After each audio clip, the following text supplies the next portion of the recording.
పవన్ కళ్యాణ్ చెప్తున్నది ఏది నిజం ఏది అబద్ధం ఆయన చర్చించుకోవాలి, పబ్లిక్ చర్చించుకోవాలి. 2014-19 పాలన అద్భుతంగా ఉందా? అప్పుడు 2018లో అబద్ధాలు చెప్పారు ఆయన, ప్రజలు మోసం చేశారా?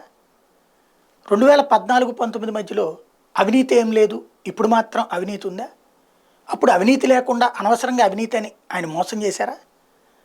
2014-19 మధ్యలో గనుల అక్రమ తవ్వకాలు, ఇసుక అడ్డకోలుగా అమ్ముకోవడాలు ఉన్నాయా లేవా? ఉంటే ఇప్పుడు అవి లేవని ఎందుకు చెప్తున్నారు? అదే సందర్భంలో అప్పుడు తనే కదా ఉపన్యాసాలు ఇచ్చింది, ఆ గనుల దగ్గరికి తీసుకెళ్ళి మరి విజువల్స్ కూడా చూపించారు కదా.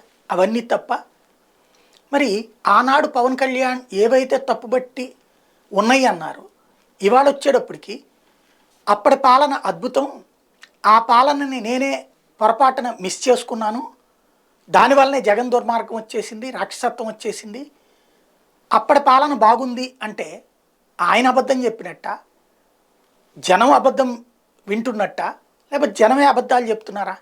ఆలోచించుకోవాల్సిన సందర్భం.